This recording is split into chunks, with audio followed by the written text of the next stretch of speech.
नमस्कार सभी को। आज हमारा 12th डे है इंडियन पॉलिटी सीरीज़ का और हमने जितने भी इम्पोर्टेंट टॉपिक्स हैं जो कि पार्ट स्टार्ट होने से पहले यानी part 1 of Indian constitution start होने से पहले उन सारे टॉपिक्स को डिटेल में हमने बहुत अच्छे से एमसीक्यूज के साथ जो है वो कवर कर लिया है। तो अगर आपने वो वीडियोस नहीं देखा है तो आप जाके प्लेलिस्ट चेक करें पहले इंडियन पॉलिटी का और सारे वीडियोस को एक साथ देख कर आए, फिर मजा आएगा पढ़ने में। तो स्टार्ट करते हैं हम लोग। आज हमारा टॉपिक है पार्ट 1 ऑफ इंडियन कॉन्स्टिट्यूशन और ये कैटर करता है आर्टिकल 1 से 4 के बीच में। और इस पार्ट को कहते क्या है, the union and it's territory. अब देखते हैं हम एक एक आर्टिकल में क्या क्या प्रोविजन है। आर्टिकल 1 अनुच्छेद 1 ऑफ इंडियन कॉन्स्टिट्यूशन, इसमें क्या है, name and territory of the union. इसमें सीधा सिंपल ये कहा गया इंडिया दैट इज भारत। एक चीज आप ध्यान रखेंगे कि अगर पूछे संविधान में कौन कौन से नाम मेंशन है का हमारे कंट्री के, तो इंडिया है और भारत है। भारत जो है भारत ट्राइब पे पड़ा हुआ नाम, जो कि आप वैदिक काल में एंशिएंट हिस्ट्री में पढ़ोगे, और इंडिया नाम जो है ग्रीक्स ने दिया था। तो India that is Bharat shall be union of states. Union of states का मतलब कि सारे स्टेट्स जो है मिलकर, अभी हमारे 28 स्टेट्स हैं, तो ये मिलकर एक यूनियन का क्रिएट करते हैं। That union is known as India. कुछ लोग चाहते थे कॉन्स्टिट्यूएंट असेंबली में कि इंग्लिश नेम होना चाहिए, कुछ लोग चाहते थे हिंदी नेम हमारा जो है, हमारी संस्कृति जो है उसको हम बरकरार रखें, तो इस वजह से दोनों नाम रखा गया था। The states and the territories thereof shall be specified in first schedule. हमने देखा था फर्स्ट शेड्यूल में क्या क्या है, आपके स्टेट्स के नाम, उनके डिफाइंड टेरिटरीज जो है, ये सब कुछ किसमें मेंशन है, आपके पहले शेड्यूल में। आर्टिकल 1 में आगे क्या कहता है, the territory of India shall comprise, क्या होंगे, टेरिटरीज ऑफ द स्टेट। तो स्टेट्स यानी कि 28 स्टेट्स के टेरिटरीज। उसके बाद the union territories specified in the first schedule. हमारे देश में अभी 8 यूटीज हैं करंटली, जब मैं पढ़ा रहा हूं आपको 8 यूनियन टेरिटरीज हैं। Such other territories as may be acquired, अगर बाद में हम किसी टेरिटरी को एक्वायर कर रहे हैं, जैसे सिक्किम को एक्वायर किया था हमने, जैसे पुडुचेरी को एक्वायर किया था हमने, ऐसे कुछ टेरिटरीज जो है इन सबको आर्टिकल 1 में डाला जाएगा। आर्टिकल 2 ऑफ इंडियन कॉन्स्टिट्यूशन, इसमें क्या है, एडमिशन और एस्टैब्लिशमेंट ऑफ न्यू स्टेट्स। जब हम कभी भी ऐसे स्टेट्स का क्रिएशन करेंगे जो हमारा पार्ट नहीं है, मतलब इंडिया का पार्ट नहीं है, उस केस में हम आर्टिकल 2 का यूज करेंगे। इट गिव्स पार्लियामेंट, पार्लियामेंट को ये अथॉरिटी दिया जाता है आर्टिकल 2 के तहत ओवर द एडमिशन और एस्टैब्लिशमेंट ऑफ न्यू स्टेट्स। और पार्लियामेंट ने इस पावर को यूज करते हुए बहुत सारे स्टेट्स को, बहुत सारी यूटीज को जो है इंडिया का पार्ट बनाया है। जैसे कि हमने फ्रेंच सेटलमेंट्स जो थे, पौंडीचेरी हो गया, कराईकाल हो गया, माहे हो गया, माहे is the smallest district area wise in India, Yanam हो गया। तो ये कुछ टेरिटरीज जो हैं जिसको हम फ्रेंच सेटलमेंट से एक्वायर किए थे, फ्रेंच से, तो इसको आर्टिकल 2 के तहत ही एडमिट किया गया इंडिया में। जैसे पुर्तगालीज के कुछ सेटलमेंट थे, गोवा और दमन। जब पुर्तगालीज गए थे 1961 में भारत छोड़ के, तो वो गोवा और दमन को इंडिया में एडमिट किया गया आर्टिकल 2 का यूज करके। सिक्किम को 1975 में एडमिट किया गया, इंडिया का स्टेट बनाया गया इसको बाद में फिर 1976 में, तो ये भी सिक्किम को हमने एडमिट किया था आर्टिकल 2 को यूज करके। तो यहाँ पे क्या हो रहा है, वैसे स्टेट्स या फिर वैसी जगह जो हमारे पार्ट नहीं था पहले, उसको हम एडमिट करते हैं आर्टिकल 2 को यूज करके। आर्टिकल 3 ऑफ इंडियन कॉन्स्टिट्यूशन ये क्या कहता है, फॉर्मेशन ऑफ न्यू स्टेट्स। यहाँ भी नए स्टेट लिखा हुआ है लेकिन दोनों में डिफरेंट है। And alteration of areas, boundaries और नेम्स ऑफ एग्जिस्टिंग स्टेट। यहाँ फॉर्मेशन है, वहां एस्टैब्लिशमेंट है, एस्टैब्लिश कर रहे हैं, यहाँ फॉर्म कर रहे हैं। और फॉर्म कहां से कर रहे हैं, फ्रॉम द एग्जिस्टिंग स्टेट्स। अब मैं आपको एग्जांपल बताऊंगा, पहले पढ़ लेते हैं प्रोविजन क्या लिखा हुआ है। Parliament may by law form a new state by separation of territory from any state. किसी भी स्टेट से, जैसे आंध्र प्रदेश हम एग्जांपल ले रहे हैं, तो आंध्र प्रदेश से 2014 में एक नया स्टेट क्रिएट होता है तेलंगाना। इसमें आर्टिकल 3 का यूज हुआ। बाय यूनाइटिंग 2 और मोर स्टेट्स और पार्ट ऑफ स्टेट्स, उसको करके हम एक नए स्टेट का क्रिएट कर सकते हैं। By uniting any territory to part of any state, किसी भी टेरिटरी को लेकर, किसी भी अन्य स्टेट से लेकर हम दूसरे स्टेट को दे सकते हैं, ये पावर होता है। पार्लियामेंट में बाय लॉ, आर्टिकल 3 में लिखा गया, increase the area of any state. किसी भी स्टेट का, कल को अगर मन करे इसको, तो बिहार का स्टेट का एरिया जो है उसको बढ़ाना है और वो गोरखपुर से कुछ रीजन जो है यूपी का लेकर, तो वो कर सकती है। इसके पावर है किसके पास, पार्लियामेंट के पास। Diminish the area of any state, Bihar का एग्जांपल लिया हमने, तो बिहार का एरिया डिमिनिश किया था कैसे, 2000 में प्रिसाइजली 15 नवंबर को एक नए स्टेट का फॉर्मेशन होता है झारखंड, इसमें भी आर्टिकल 3 का यूज हुआ। तो यहाँ तो बिहार का एरिया डिमिनिश हुआ, तो ये आर्टिकल 3 के तहत हुआ। Alter the boundaries of any state, यही सेम एग्जांपल लेते हैं, बिहार के बाउंड्रीज का अल्टरेशन हुआ क्योंकि डिवीजन हुआ इसका। Alter the name of any state, हमने देखा था पहले जो उत्तरांचल था उसका नाम क्या पड़ गया, उत्तराखंड पड़ गया। तो ये सारा पावर जो है पार्लियामेंट के पास है अंडर आर्टिकल 3। आर्टिकल 2 में हमारा एस्टैब्लिशमेंट ऑफ न्यू स्टेट्स, नए स्टेट का एस्टैब्लिशमेंट कर रहे हैं जो कि हमारा पार्ट नहीं है पहले से। लेकिन अगर हम आर्टिकल 3 का यूज कर रहे हैं तो हम यहां भी एक नए स्टेट्स का एस्टैब्लिशमेंट कर रहे हैं, but from the existing state. तो ये ध्यान रखना है आपको, आर्टिकल 3 का यूज करने के कुछ प्रोसीजर्स होते हैं और उसको फॉलो करना मस्ट है, must be followed by the parliament. अगर आर्टिकल 3 का यूज कर रही है तो आर्टिकल 3 के तहत अगर कोई भी बिल पार्लियामेंट में इंट्रोड्यूस हो रहा है तो उसके लिए प्रेसिडेंट का प्रायर रिकमेंडेशन जो है, प्रेसिडेंट प्रायर रिकमेंडेशन जरूरी है, मस्ट है। अर्थात आर्टिकल 3 के लिए जैसे तेलंगाना को क्रिएट करने के लिए आंध्र प्रदेश से, तो इस केस में एक बिल इंट्रोड्यूस किया गया पार्लियामेंट में, उस बिल को इंट्रोड्यूस करने के लिए पहले किसका रिकमेंडेशन लिया गया, प्रेसिडेंट का। जैसे इसमें ये भी लिखा गया if bill affects the area boundary और नेम ऑफ स्टेट, जैसे आंध्र प्रदेश को अफेक्ट कर रहा था तेलंगाना क्रिएशन में, तो प्रेसिडेंट जो है, president shall refer the bill to the state legislature जो कंसर्न है। इसमें कौन सा स्टेट कंसर्न है, आंध्र प्रदेश, तो वहां पे भेजना पड़ेगा प्रेसिडेंट को, किस लिए, उनके ओपिनियन के लिए। और एक टाइम लिमिट सेट होता है किसके द्वारा, प्रेसिडेंट द्वारा, कि हमने आपको 15 दिन दिया है, 15 डेज दिया है कि आप इस टाइम पीरियड में बताओ मुझे कि आपने इस चीज को एक्सेप्ट किया कि नहीं किया, कि हम आपके स्टेट से एक नया स्टेट क्रिएट करने जा रहे हैं। प्रेसिडेंट के पास यह भी अथॉरिटी है कि इस 15 दिन को 30 दिन कर सकता है, मतलब टाइम लिमिट बढ़ा सकता है।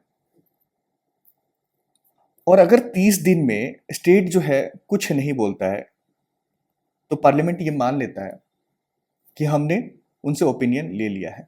या फिर इस 30 दिन के अंदर आंध्र प्रदेश ये कहती है कि भैया नहीं, हम नहीं चाहते हमारा विभाजन हो, कोई भी नहीं चाहता है किसी भी स्टेट का विभाजन हो, आंध्र प्रदेश इस केस में कहेगी नहीं, हमारा विभाजन नहीं हो सकता, हम नहीं चाहते हैं। तो पार्लियामेंट के पास क्या ऑब्लिगेशन है इसको एक्सेप्ट करने का, नहीं, पार्लियामेंट इज नॉट ऑब्लिगेटेड।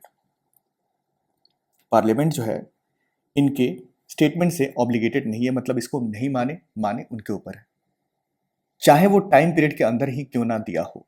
मतलब आंध्र प्रदेश ने 28 दिन में ही अपना स्टेटमेंट दे देता है कि नहीं, हम नहीं चाहते हैं कि हमारा विभाजन हो, बट पार्लियामेंट जो है इससे ऑब्लाइज नहीं है, पार्लियामेंट उसको नहीं मानेगी। तो ये कुछ चीजें जो है आपको ध्यान रखना है। एक तो कोई भी बिल इंट्रोड्यूस होगा उसमें प्रेसिडेंट का प्रायर रिकमेंडेशन होना बहुत जरूरी है, और प्रेसिडेंट जो है उस पर्टिकुलर स्टेट को, जिस स्टेट को कंसर्न कर रहा है, जिससे एक नया स्टेट क्रिएट हो रहा है, तो आंध्र प्रदेश को बिल भेजेंगे कि हम एक पर्टिकुलर बिल जो है इंट्रोड्यूस कर रहे हैं जिससे आपका विभाजन होने जा रहा है, और एक टाइम पीरियड सेट करके भेजेंगे 15 दिन, उसको बाद में एक्सटेंड करके 30 दिन कर सकती है। तो ये पावर प्रेसिडेंट के पास है।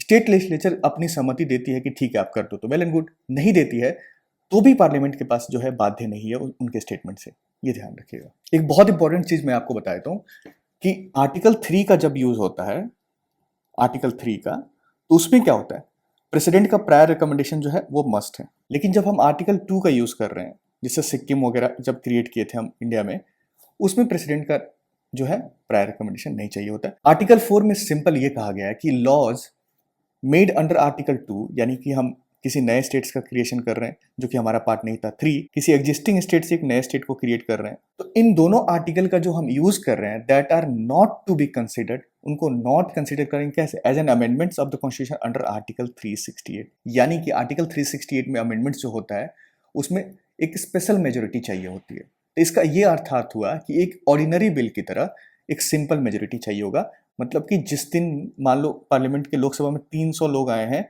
और इसमें से 250 वोट कर रहे हैं, तो 126 जो होगा मेजोरिटी हो जाएगा। स्पेशल मेजोरिटी का अलग केस होता है, वो हम एक डिफरेंट टॉपिक में करेंगे, but for the time being आप याद रखो कि ये 368 से बाहर होता है। आर्टिकल 2 और 3 में हमने देखा कि हम स्टैब्लिश कर रहे हैं नए स्टेट्स का, मतलब बाहर से लेकर या फिर जो हमारे स्टेट्स हैं उससे किसी नए स्टेट का क्रिएट कर रहे हैं, ये अलग प्रोविजन हो गया। क्या हम अपने टेरिटरी को, जैसे इंडिया कल को अपने टेरिटरी के कुछ पार्ट को किसी अदर कंट्रीज को दे देगी, ये सवाल जो है सुप्रीम कोर्ट के पास आता है।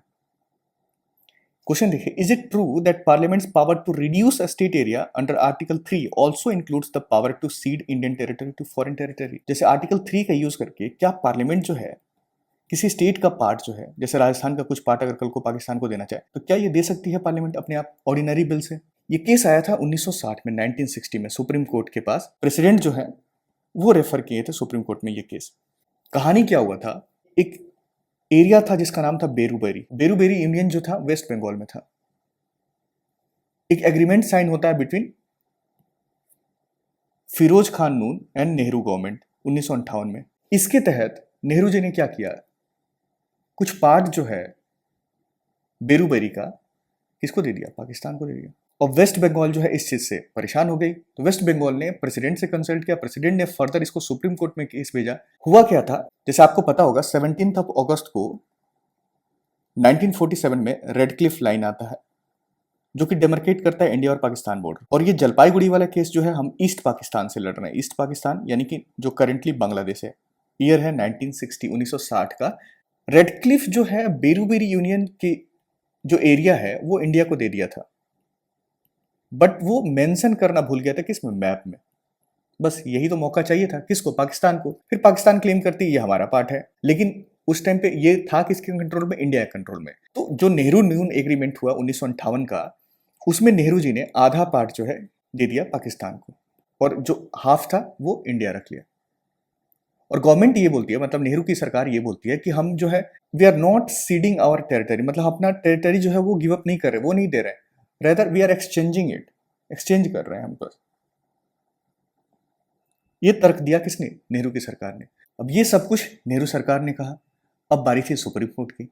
सुप्रीम कोर्ट भाई सीधा कहती है कि parliament does not have power to cede, यानी कि अपनी टेरिटरी किसी फॉरेन कंट्री को देने की। डज नॉट हैव, कि आपके पास पावर नहीं है कि आप नॉर्मली जो एक्सचेंज करके किसी भी टेरिटरी को किसी अदर कंट्री को दे दो। ये पावर आपके पास नहीं है। अगर आप करना भी चाहते हो तो आपको इसके लिए, यानी कि ऑर्डिनरी लेजिस्लेटिव प्रोसीजर की तरफ आप नहीं जाओगे।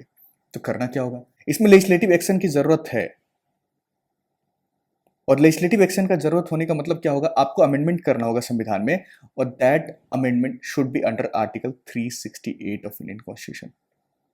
अर्थात स्पेशल मेजोरिटी चाहिए होगी दोनों हाउसेस की। इसी के तहत जो है, यानी कि संविधान का संशोधन करना पड़ेगा आपको।